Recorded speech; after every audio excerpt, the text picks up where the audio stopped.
This tutorial is how to draw a shoe that's capturing 3 dimensions. The 3 dimensions are length, width, and depth. The depth on your shoe will be the top of the where the toe is, where the tongue is, the laces wrapping around it. Notice they're curved, and the area where your foot would slide into. So those are your 3 dimensions: length, width, and depth, which is the thickness of the shoe. An example of a shoe that's not 3 dimensional is this.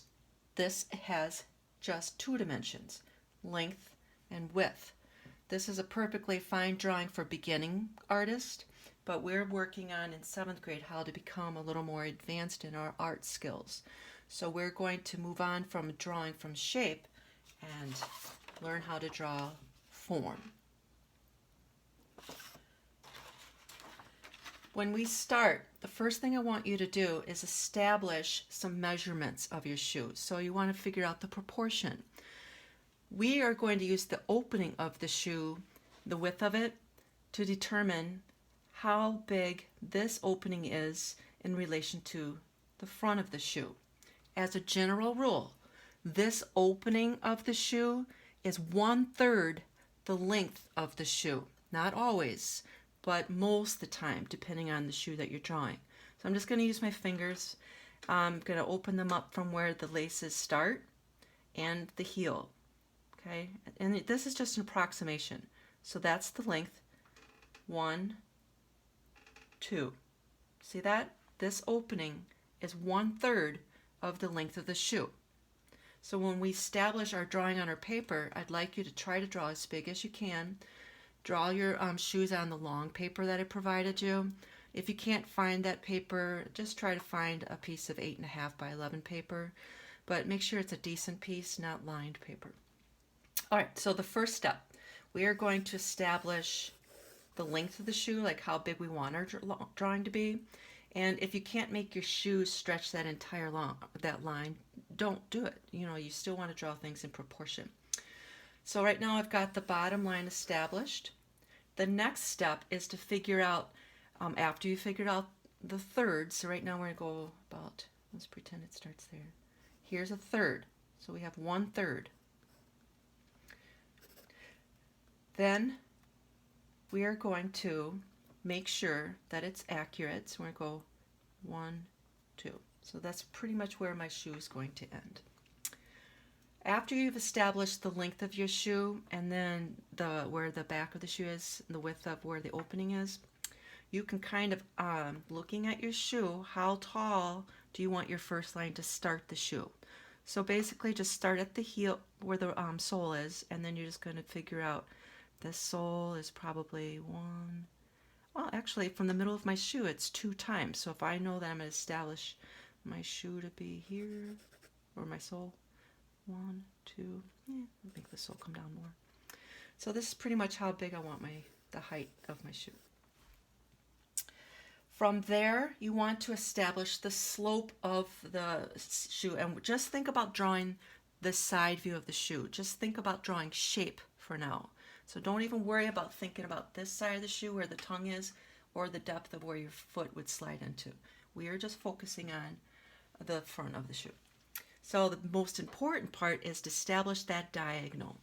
This is the most important part of your entire drawing if you want to capture the type of shoe you're drawing. Like running shoes are very narrow on the front. Basketball shoes are going to be a little thicker, and so forth. So I'm going to sketch in lightly the slope or the diagonal line. And this is called a gesture line. Gesture lines are light and sketchy. You're not putting a ton of time into the measurements or what you see. It's just really quick to start. It's like taking notes. Gesture drawing is like taking notes on what you visually see. After that, you're going to double check that you have a decent slope. And right now I'm just focusing more of the diagonal where the laces are. So I think it's a decent start for now. Our goal is to draw this. For my shoe, this is pretty much accurate. I did it really fast. But again, you can see that you've got the pretty decent diagonal of the shoe shape, and then the toe. And now we're going to try to capture where your foot would slide in. But before I do that, I want to show you examples of common mistakes that students draw when they're beginning. Many students draw very fast and they're not looking at details. That's the main reason we're doing this unit, is to teach our eyes to really observe the details we see. So if you're going to draw like this, you're basically starting off a clown shoe. You know, those big ones that they wear. This slope, no shoe curves like that unless you are wearing maybe a house slipper or like a clog from Holland.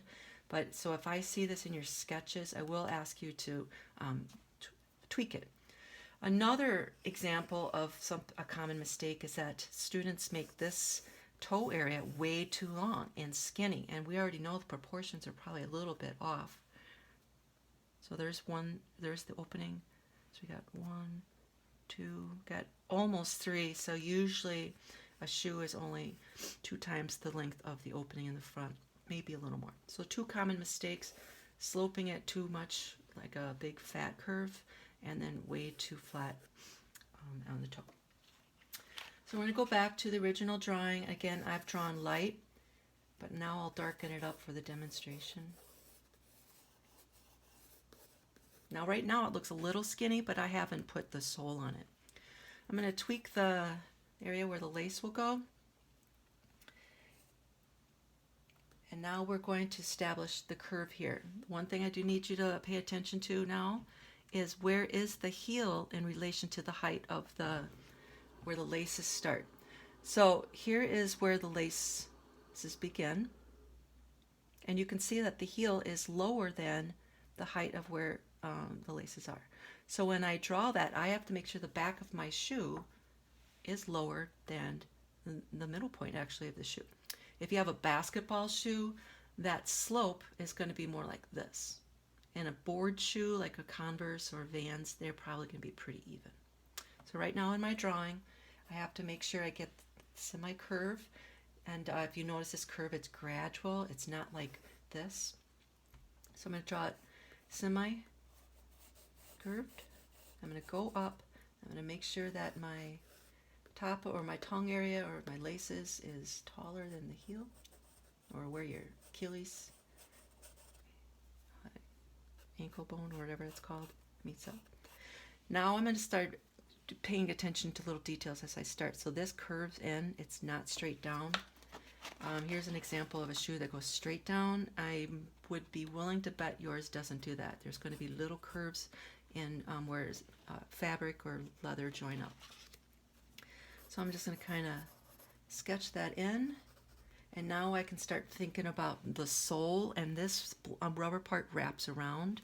Do you see how it curves around? It just doesn't end. So I'm going to make sure I get the depth of the sole. And again, it's a gesture drawing. So you're going to go kind of loose and sketchy at first. And here is the end step. It's curved for most shoes. Probably a Converse. You won't see it too much. Okay. So this is just the first half of, or the top part of my rubber. Now I'm going to notice that it gets narrower as I go up toward the front of the shoe, and then as it gets to the toe, it's just going to fade away.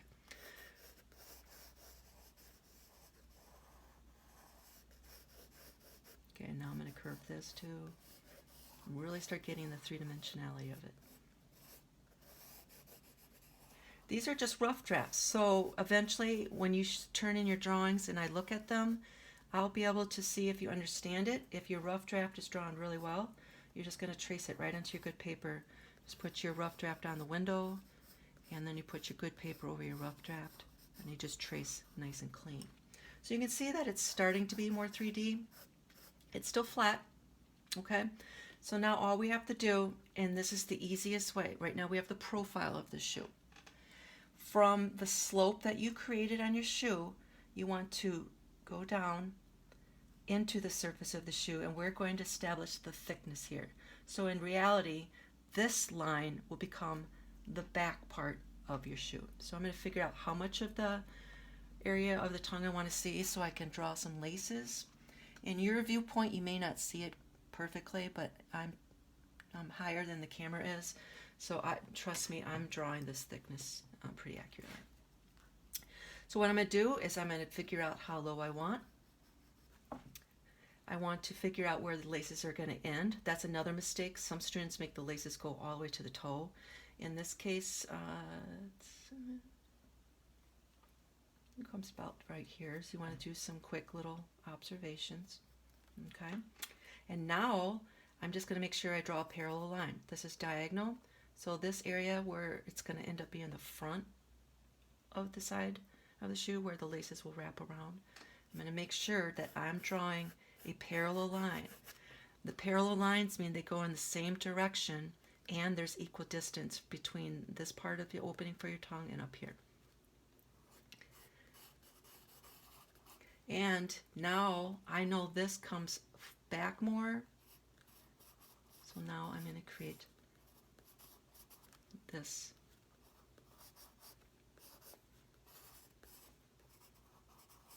Do you see how it's becoming 3D?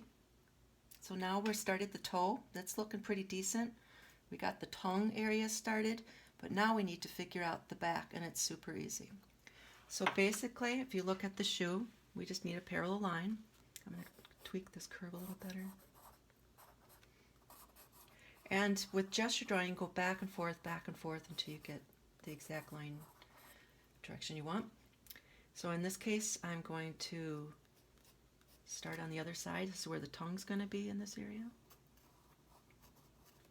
And now we're just going to go around. See how this is curved? We're going to do a curve back here, and then we're going to join it up.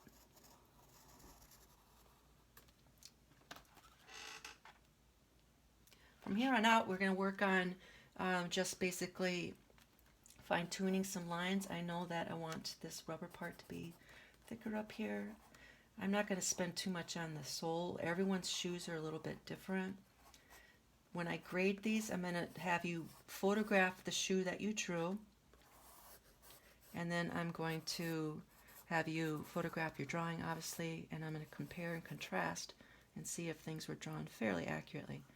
I'm not going to be super picky if you don't have every little detail, like lines like this. You can, but I'm looking for mainly the form of the shoe and so forth. I would erase that or just not trace this part. It's a little too thick. So for time reasons, I'm not going to make it perfect. The next part of the demonstration is to figure out how many holes I need for the laces. And if you don't want to draw knots like for bows, undo it, okay? It's a little more challenging. You'll have to problem solve that yourself, but for demonstration reasons, I want you to see this. I have 1, 2, and they're back here. Okay. Then I've got 1, 2, 3, 4, 5 more. So I'm going to start with the last one, so I know that I don't accidentally draw them too small. I actually don't even draw the complete circle, and the reason is this lace is going to come through it. So I got 1, 2, 3, 4, and I can see I'm going to run out of room, so now I would go back and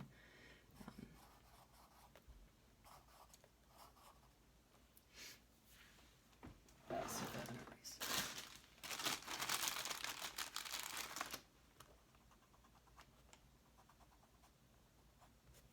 One, 2, 3, 4, 5, and then I have those holes.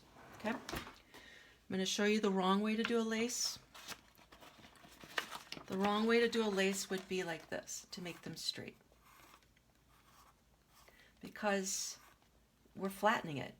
But one little change can make your lace look